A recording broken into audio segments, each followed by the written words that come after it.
VTV news સાથે હું છું વૈભવી। સમાચારની શરૂઆત મહત્વપૂર્ણ સમાચારથી કરીએ તો અરવલ્લી જિલ્લામાં ફરી એક વખત વરસાદી માહોલ જામ્યો છે।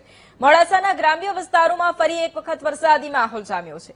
લાંબા વિરામ બાદ ફરી એક વખત વરસાદનું આગમન થયું છે અને વરસાદને પગલે ખેડૂતોમાં પણ ખુશીનો માહોલ છે। મગફળી, કપાસ, સોયાબીનના પાકને પણ સીધો ફાયદો થશે। તો અરવલ્લીમાં ફરી એક વખત વરસાદી માહોલ જામ્યો છે। મોડાસાના ગ્રામ્ય વિસ્તારના આ દ્રશ્યો છે કે જ્યાં વિરામ બાદ ફરી એક વખત વરસાદનું આગમન થયું છે, જેથી વાતાવરણમાં પણ ઠંડક પ્રસરી છે। એક તરફ ખેડૂતોમાં ખુશીની લહેર છે અને આજ મુદ્દે સંવાદદાતા રાકેશ ફોન લાઈન પર છે। રાકેશ, અરવલ્લી જિલ્લામાં ફરી એક વખત વરસાદી માહોલ અને ખાસ તો મોડાસાના ગ્રામ્ય પંથકમાં વરસાદ વરસી રહ્યો છે। કયા કયા વિસ્તારોમાં વરસાદ? જી ચોક્કસથી વૈભવી, અરવલ્લી જિલ્લામાં વહેલી સવારથી વરસાદી માહોલ જોવા મળી રહ્યો છે।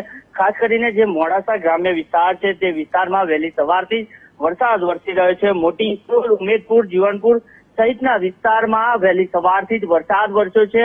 વરસાદ વરસતા ખેડૂતોમાં ખુશીનો માહોલ જોવાઈ રહ્યો છે, જ્યારે ક્યાંક ને ક્યાંક જે લાંબા સમયથી વિરામ બાદ ફરી એકવાર વરસાદ વરસવાના કારણે જે મગફળી, કપાસ, સોયાબીન સહિતના પાકોમાં જે ફાયદો થાય તેના લઈને હાલ ખેડૂતોમાં ખુશીનો માહોલ જોવાઈ રહ્યો છે। જી બિલકુલ, આભાર રાકેશ તમામ જાણકારી માટે।